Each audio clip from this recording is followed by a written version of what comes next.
En el Seminario de Innovación Educativa que TICMAS organiza en la Feria del Libro, seguimos con un panel sobre formación docente. Hemos estado hablando con docentes en el panel anterior, docentes de América Latina.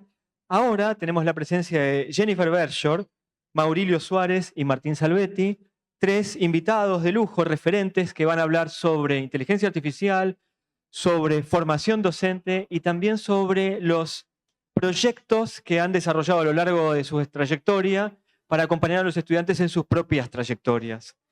Tengo muchas preguntas para hacerles, chicos. Van a tener que tomar el micrófono el que quiera. Pero estamos hablando en todos estos días de inteligencia artificial, del marco que se está dando sobre inteligencia artificial y en educación. Y lo primero que les quiero preguntar es sobre la formación docente actual. ¿Cuáles son los perfiles o aspectos, en todo caso, que pueden ser más compatibles o más incompatibles con la inteligencia artificial en el aula? Patricio, es muy difícil ver si es compatible o incompatible, sabiendo que dentro de la formación docente no hay nada que hoy esté dentro, atravesando los diseños curriculares, sobre el uso de las tecnologías o el uso de la inteligencia artificial. Entonces, es muy difícil ver la compatibilidad o ver una trazabilidad de cómo un docente lo puede estar desarrollando o lo va a desarrollar a futuro si no está dentro de la formación docente. Hoy se da por alianzas estratégicas entre organismos, entre entidades gubernamentales, pero no dentro de los profesorados o los distintos niveles de formación docente. Perdón, esto a nivel, por lo pronto, Argentina, pero si le preguntamos a Maurilio, ¿cómo has tomado la inteligencia artificial desde el aula? Vos venís además de una universidad, entonces la universidad tiene un aspecto distinto. ¿Cómo se han formado en la nueva IA? Las universidades, pienso que, al menos en México, tienen un par de años preocupándose por formar a los docentes de entrada para no tenerle miedo a la inteligencia artificial, entendiendo qué es, porque muchos no entienden por dónde va, en un inicio. Y en un segundo año, al menos en las universidades donde yo trabajo, es primero, son universidades muy grandes, de 3,000 docentes, de una cosa así. Entonces, una formación docente para tanta gente es bastante complejo, pero bueno, en los seminarios anuales es saber entender la inteligencia artificial en el aula, en qué nos vamos a enfrentar. Eso fue el año pasado. Y este año es ingeniería de prompts, cómo usarla para calificar, cómo usarla para generar material y no solo para hacer dibujitos, para hacer imágenes, sino de verdad para que nos funcione. Bien, está bueno, voy a sumar ahora a Jennifer, pero está bueno cómo es. La formación inicial tiene una deuda, la formación continua está tratando de responder. Jennifer, vos desde tu lugar de especialista y además de haber estado en Singularity University, seguro que vas a poder aportar algo nuevo. Yo lo que veo que hoy en día falta un marco como de referencia. Cada docente y cada institución está como su metro cuadrado, ¿no? Ver, primero entender qué está pasando, primero entender qué es la inteligencia artificial. Falta realmente hoy en día marcos que establezcan qué significa la alfabetización en inteligencia artificial. Entender qué es este concepto, ayudar a los alumnos, porque lo que realmente está pasando es que los alumnos ya la están usando. Y esto es algo que hoy en día tenemos que acompañar este proceso de cambio, que viene a un ritmo totalmente diferente. Pero en mi humilde experiencia, la inteligencia artificial, lo que está sucediendo en las instituciones que voy visitando acá en Argentina, es que es un cambio más cultural que tecnológico, porque tenemos que repensar la educación, tenemos que repensar cuáles son los contenidos, más que nada las competencias que nuestros alumnos necesitan, y también modificar la forma de evaluar. Entonces, hay que repensar mucho, ¿sí? Y obviamente que la formación docente es clave. Quédate con el micrófono que voy a sumar ahí porque dijiste una palabra clave que es alfabetización digital. Y con esta idea del cambio cultural me haces pensar en Mercedes Miguel, la ministra de Educación de la Ciudad de Buenos Aires, dice, la reforma educativa es una reforma emocional. Exacto. Entonces, quiero preguntarte sobre qué aspectos tendría que tener hoy un formador, un docente en IA para poder integrarla desde un uso profundo y no accesorio en el aula. Lo primero que el docente tiene que entender es que la inteligencia artificial vino para quedarse. Pero no hay que asustarse, porque lo que ya está funcionando en el aula tiene que seguir funcionando. Lo primero que yo siempre le digo cuando estoy capacitando docentes es lo siguiente. Entendamos que hablamos de inteligencia artificial, pero hay un montón de diferentes clases de inteligencias artificiales. Hablamos de una, pero al docente realmente lo que le modifica al aula es primero entender que existe la alfabetización sobre inteligencia artificial, que significa entender qué es, cómo funciona, analizarla de forma crítica, y después alfabetización con inteligencia artificial, que tiene todo que ver con lo que hablamos hoy en día de la inteligencia artificial generativa. Entonces, son dos cosas muy diferentes. Ahora, el docente tiene que entender que hoy en día lo que realmente, o por lo menos lo que estamos en los proyectos que yo estoy involucrada en el día de hoy, lo que está modificando el aula son los agentes de inteligencia artificial conversacional. Esto es lo que realmente llevado al ChatGPT. aula, ¿no? ChatGPT, Por ejemplo, es uno de los tantos que existen hoy en día. Cuando lo llevamos al aula, nos damos cuenta que el alumno ni sabe cómo preguntarle. Entonces, es más esto de entender, yo siempre digo, es un cambio más pedagógico que tecnológico. Gracias. Bueno, ahí retomás lo que había dicho Maurilio recién, cómo se le pregunta a la inteligencia artificial. Y ahí me gustaría hacer un punto, y Maurilio estuvo ayer y dio una conferencia aquí sobre cómo se enseña a los nuevos estudiantes desde generaciones X o generaciones boomers. ¿Nosotros sabemos preguntar? Bueno, creo que no, y nos han enseñado. O sea, creo que no, y nos han enseñado. Pero algo que más allá de tu pregunta es una cuestión en la capacitación docente. El docente que tiene 40 años de edad, 20 años de experiencia docente, ¿está dispuesto a aprender? ¿De verdad quiere aprender? O ya más bien dice, no, a ver, que el mundo se adapte a mí en lugar de yo adaptarme al mundo. Y esa falta de adaptación al mundo es lo que platicaba yo ayer, ¿no? No nos queremos adaptar y nosotros, los docentes que tenemos, no sé, 10, 15, 20 años dando clases, somos quienes tenemos que adaptar a lo nuevo, ¿no? No que el mundo se adapte a nosotros, y ese es un punto clave. Martín Cohen siempre dice que sus estudiantes se obstinan en tener 20 años. Él da clases en la facultad y cuando él tenía 25, sus estudiantes tenían 20 y ahora que tiene 60, sus Ellos estudiantes siguen tienen teniendo 20. Ahí, en eso, perdón, ahora voy con vos, pero quiero repreguntarle a Maurilio. Ahí, ¿qué hacemos con esa obstinación? Porque esos 20 años también son muy distintos a cuando nosotros teníamos 20 años. Claro, creo que tenemos que vencer esa obstinación ahí sin ser iluso, pretendiendo que la pandemia fue algo bueno. Claro que no fue algo bueno, pero trajo cosas positivas. Es decir, a ver, o le entras a la tecnología, ya lo decía Zulema, renunciaron 17 maestros que no estaban dispuestos a cambiar. Eso es aterrador. O sea, cuando me lo contaba, justo lo compartió en el panel, pero me lo platicó anoche en la cena. Y yo decía, ¿cómo es posible que hayan renunciado 17 maestros? No hay disposición de cambiar. Ahí querés agregar algo, Martín. Dale.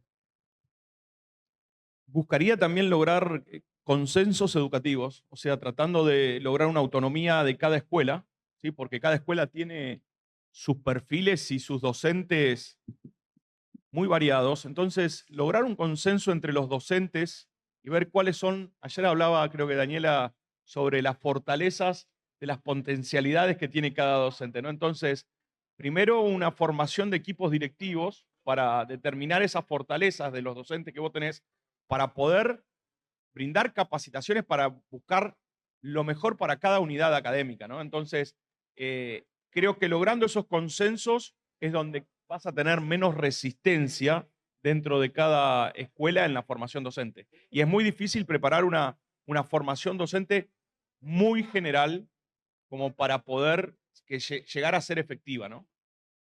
¿Me dejás que te repregunte sobre esto? Martín ha trabajado en escuelas técnicas y lo conocemos de sus proyectos cuando hacía reciclado de motos y radios y cosas. En pleno 2001, Martín estaba trabajando en escuelas recuperando a los chicos que se iban del colegio. Ahí hay, primero, seguramente hay una mirada empática y una sensibilidad social, pero la tecnología muchas veces nos aleja de eso. ¿Cómo haces para traer la tecnología desde ese ámbito? ¿Cómo los traes a los docentes para que no solamente miren lo disciplinar? Hoy estaba hablando con un docente Nobel, ¿sí? Que se formó hace poco y me decía, antes acercábamos el libro a las escuelas como para que lo conozcan. Yo invitaría a acercar a las empresas EdTech, a las empresas de tecnología educativa, ¿sí? A las empresas que brindan innovación educativa, a las escuelas, acercarlos a los docentes. Yo vengo de la formación técnica, la tecnología es transversal históricamente, o sea, lo tenemos como innato, es muy fácil en la escuela técnica ir en relación a los avances tecnológicos sociales, no a la innovación educativa o tecnológica educativa. Es totalmente distinto. Entonces, yo empezaría a acercarle como para que se saquen el miedo y no tengan resistencia, ¿no? Entonces, acariciar al perro para que no te ladre. ¿Sí? Me parece que es por ahí. Está buena la escena. Hay una palabra que A veces, acaba de a veces muerde el perro, ¿eh? hay una palabra que Martín acaba de decir que es miedo. Los docentes estamos acostumbrados a que los chicos usen la tecnología a veces mejor que nosotros, pero yo lo he dicho 1000 veces en este auditorio, que la usan con más velocidad, pero no con más profundidad. Entonces, ¿cómo estamos nosotros preparados para saber que ellos la manejan mejor, pero que todavía tenemos algo para enseñarles? La que tenía el micrófono le toca, ¿no? Ah, no, tengo otra pregunta para Jennifer, más difícil, más difícil. Muy bien, sí, a ver, hay que tener claro esto. Un joven de bachillerato hoy ha hablado 10,000 horas por celular. Ha mandado 1,000,000 de mensajes. Quienes nacimos antes de los 90 no podemos competir con ese kilometraje, hay que tenerlo claro. Pero me gusta mucho lo que dijiste. Ellos lo usan con mayor facilidad, pero nosotros con mayor profundidad. Tenemos que intentar lograr esa profundidad, convencerlos, compartir la profundidad, que tendremos que definir qué es eso de la profundidad, ¿verdad? Para que las generaciones no solo lo usen. A ver, voy a poner un ejemplo muy tonto. Podemos usar la inteligencia artificial para cosas muy tontas. Para el Congreso me dijeron, Maurilio, mándanos una foto. Y yo tenía una foto muy buena mía que me tomé hace 15 años. Entonces dije, no puedo mandar esa foto. Entonces con inteligencia artificial, ahorita que pase, con inteligencia artificial dije, esta foto hazme más viejo. Y es la que mandé. Tengo que correrme. Es una foto de hace 15 años. Y le dije, ponme 15 años más. Y ahí están las arrugas y la barba blanca, que no era blanca. Esa es una manera tonta de usar la inteligencia artificial. Entonces hay que ayudar que no lo usen para cosas tontas, sino para cosas profundas. Gracias. Jennifer, vos estuviste hace un par de semanas, estuviste afuera, o sea que venís del futuro. Y en ese futuro en el que venís, volvés a un país, a una región lleno de desafíos, brechas que son no solamente brechas financieras, sino también tecnológicas. ¿Cómo se hace en este mundo, en esta región nuestra, para no olvidarnos de esas brechas, para trabajar en tecnología, en inteligencia artificial, contemplando las diferentes realidades? Primero creo que tenemos que tener justamente lo que estabas hablando vos de generar una imagen, ¿sí? Tenemos que concientizar qué pasa cuando generamos una imagen con inteligencia artificial, ¿sí? Hay un impacto ambiental muy grande. Entonces, esto tiene que también tenemos que educar a todos a entender qué pasa cuando la usamos. Ahora, con respecto a la brecha no existe solamente en la Argentina. Lo vi también que pasaba en otros países, ¿sí? No es solamente quién tiene acceso o no tiene acceso. Yo creo que el gran desafío son las competencias que tenemos que desarrollar, ¿sí? Entonces, ¿a qué me refiero a esto? Las competencias, nosotros justamente estamos implementando un modelo de inteligencia artificial, donde nos estamos dando cuenta que cualquier herramienta que implementamos de inteligencia artificial tiene que tener 3 pasos muy claros. El primero es enseñarle a todo el mundo qué es y cómo funciona. Después trabajar la personalización. Pues todos pensamos que los chicos, como decía Martín, bueno, no es porque hay una tecnología, los alumnos saben cómo usarla. Los alumnos no saben cómo usar la inteligencia artificial. Sí para copiar, pero esto pasó siempre, ¿no? Ahí son unos genios, la tienen muy clara, pero a ver, ¿cómo hacemos para que usen una herramienta para que los ayude a pensar? Eso es lo que nosotros necesitamos. Y ahora con los agentes de inteligencia artificial viene algo muy diferente. Nosotros ahora podemos como programar a estos agentes de inteligencia artificial que puedan ayudar a los alumnos a pensar mejor. Y después viene la parte, porque la personalización, que estamos hablando hace tantos años sobre la personalización en educación, pero ¿alguien realmente la llevó al aula? ¿Cuánta gente realmente la llevó al aula? Cuando lo llevas al aula, es un momento mágico, los que hace muchos años que estamos en educación, pero ahora viene el rol docente, que es fundamental. La brecha yo creo que viene en capacitar mucho al docente para cuando tenga posibilidad de realmente implementarlo, ya esté realmente capacitado. Y después viene la tercera etapa que yo siempre digo que es muy importante, que es la etapa donde tenemos que, o sea, entre todos, compartir lo que aprendimos usando otra forma de enseñar, que es a través de un agente de inteligencia artificial. Entonces, cada uno, si nosotros trabajamos de forma personalizada, cada uno de nosotros vamos a aprender de ese tema, vamos a llevar nuestro aprendizaje al nivel que querramos, ¿sí? Y esto cambia radicalmente la forma de enseñar. Y yo digo la última forma, que son esto que tiene que ver con los círculos de aprendizaje.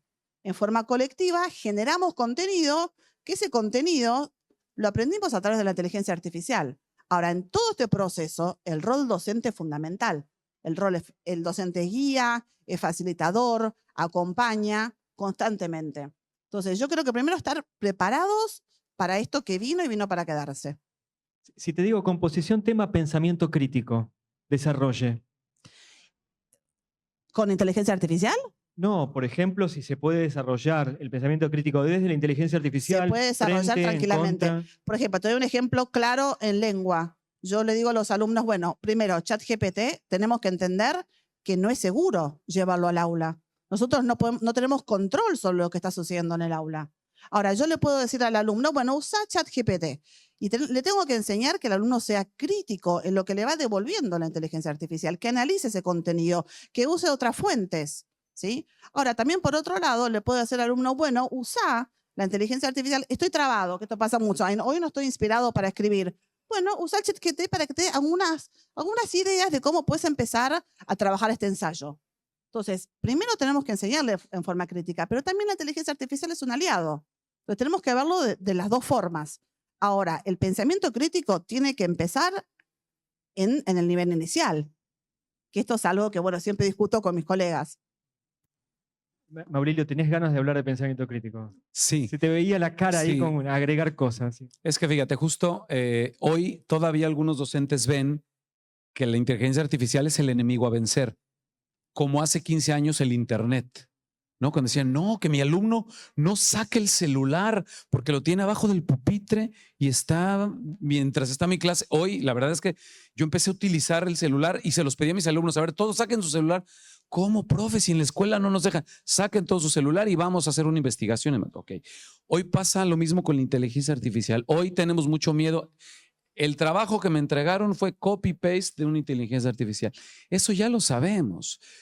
Hay que utilizarla a nuestro favor. Y ahorita le voy a pedir a Jennifer que ayer que platicábamos de este panel que íbamos a participar, ella me platicó que yo no sabía que existía, que ella utiliza un monitor de inteligencia artificial en el colegio donde ella ve lo que están chateando todos sus alumnos. Tiene un panel de control. Eso está maravilloso. Entonces, hay que vencer. O sea, no es un enemigo a vencer, puede ser tu mejor aliado siempre y cuando dices, a ver, utiliza el ChatGPT para tal cosa, pero dame algo que tú produzcas, ¿no? Eso está maravilloso. ¿Querés contarnos esa experiencia? Ahora le doy el turno a Martín, pero ¿querés contarnos para que no nos quede renga la pregunta? Sí, yo estoy trabajando con una plataforma de inteligencia artificial que lo que hace, ya hace 2 años, estamos visitando varias escuelas y ayudando a implementar inteligencia artificial de una forma crítica, ¿sí? Y apoyamos a las escuelas en esta plataforma. Lo que le permite es que el docente puede crear 5 actividades. En estas actividades, por ejemplo, una es el texto, lo otro tiene que ver con hablar con un personaje, otro tiene que ver con tener un debate. Después también puede directamente el alumno, yo estoy hablando y la inteligencia artificial me va a corregir, pero siempre basada en cuáles son los objetivos de aprendizaje que estableció el docente, que acá tiene mucho que ver con los agentes de inteligencia artificial. Entonces, por ejemplo, los alumnos van a aprender sobre los aztecas, le decimos, bueno, tener esta conversación con la inteligencia artificial y yo en tiempo real puedo ver cómo son las conversaciones con los alumnos.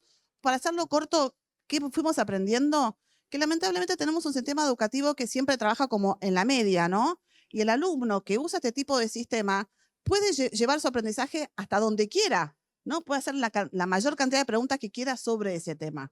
Y este panel de control lo que ayuda es que el docente pueda ver en qué nivel está cada alumno con respecto a ese tema. Gracias. Martín, hablamos de inteligencia artificial, pero ¿y si hablamos de técnica o tecnología directamente, para no quedarnos solamente en un fragmento de la tecnología? ¿Querés contarnos cómo desarrollaron el pensamiento crítico tus estudiantes a partir del armado de motos o de la radio o de los otros proyectos?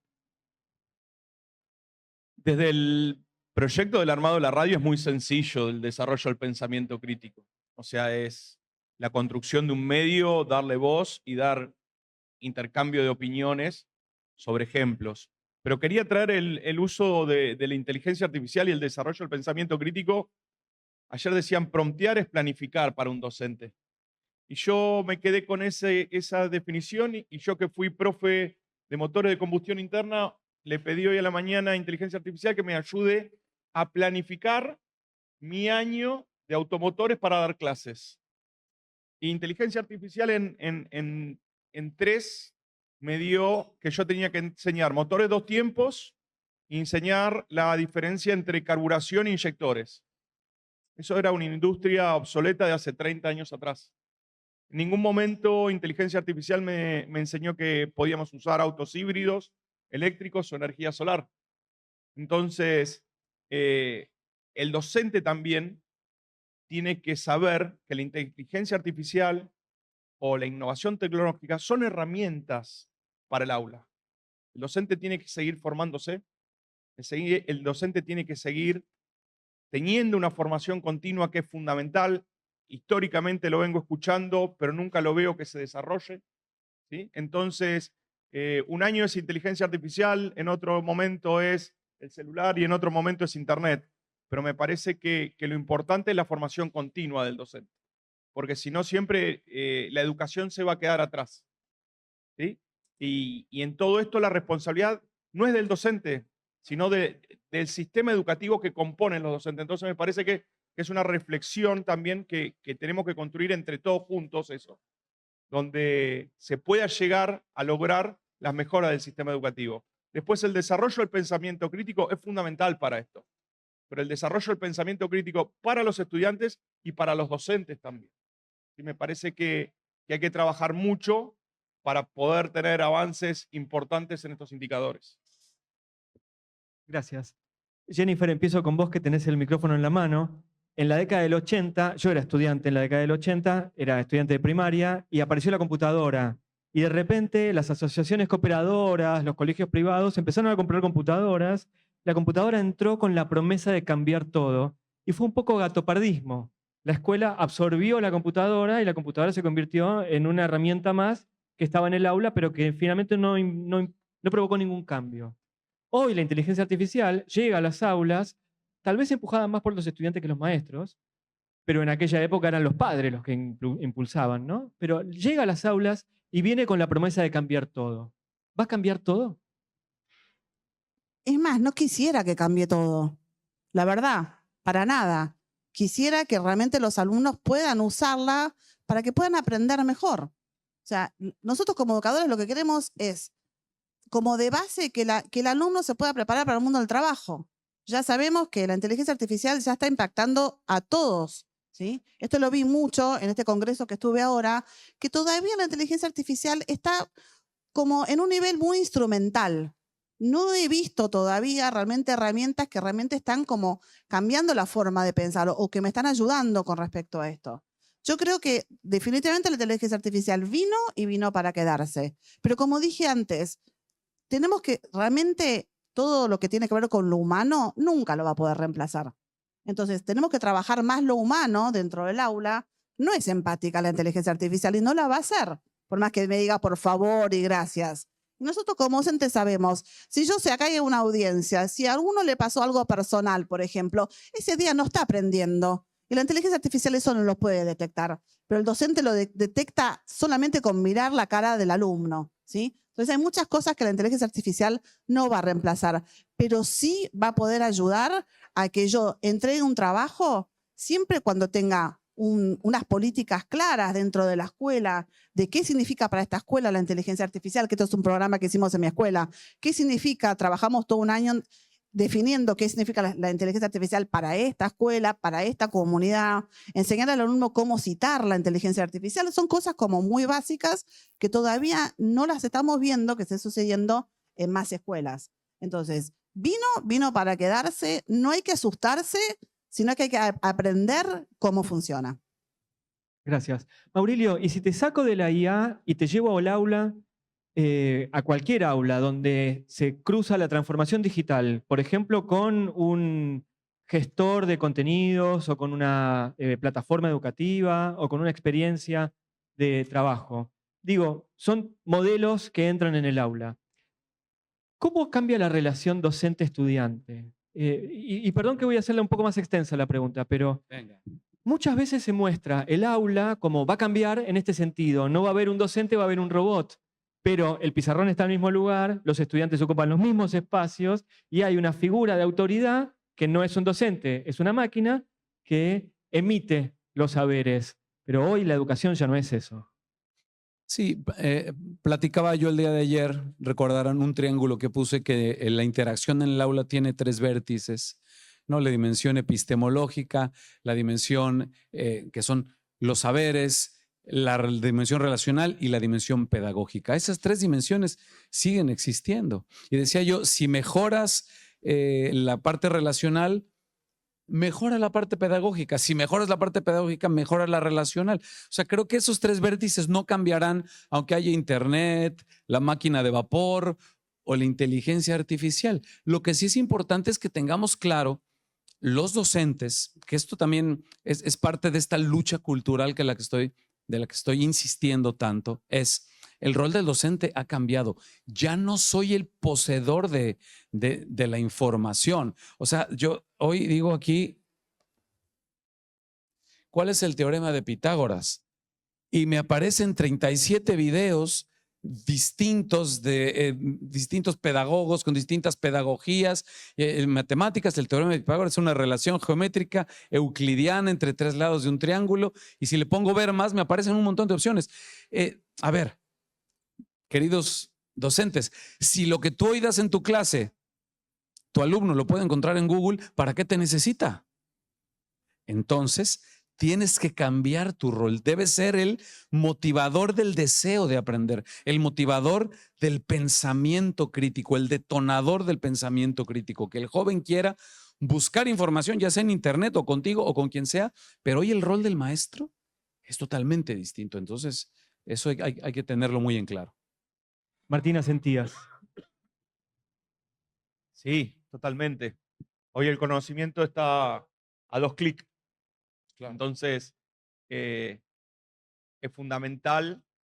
Ayer hablábamos cuando nos presentábamos de qué íbamos a hablar, que era cómo alguien puede disentir de lo que está a 2 clics, ¿no? ¿Qué 2 clics da para decirle esto no es así? Entonces, tenemos que empezar a pensar cuántas fuentes de información puede validar un docente o conocer un docente, ¿sí? ¿Qué capacidad tiene el docente para poder trabajar con el estudiante en el aula? Porque cada vez decimos que la educación tiene que ser más personalizada y la formación docente entonces también va a tener que ser más personalizada. Entonces estamos hoy en un momento de transformación que es un desafío muy importante, ¿no? Entonces, la formación docente es un desafío para la construcción de cualquier sociedad hoy, ¿no? Me parece que aquellos que se dediquen a pensar mucho la formación docente es por donde las sociedades más van a crecer.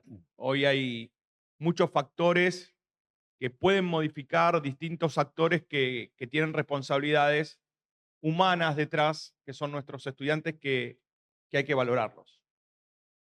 Gracias, ya estamos en tiempo, les hago la última pregunta. Hablamos un montón de inteligencia artificial y hablamos un montón de transformación digital, pero si los traigo y les digo, ¿cuáles deberían ser las características de un docente hoy? Piénsense como formadores de docentes. ¿Qué les gustaría que sus alumnos, que luego van a ser docentes, desarrollen a lo largo del trabajo con ustedes en su formación? Pues ya te pasaron el micrófono. Ya. tienen que ser empáticos, tienen que tener vocación y tienen que tener pasión por lo que hacen.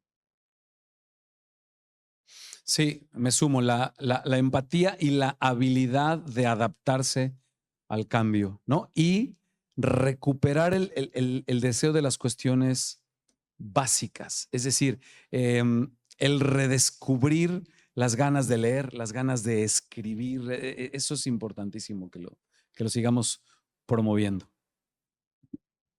Yo creo que el docente tiene que ser primero aprendiz para toda la vida, porque ahora vienen como algo totalmente diferente, algo sin precedentes, donde el docente tiene que estar listo también a equivocarse, y equivocarse frente a los alumnos y aprender con los alumnos.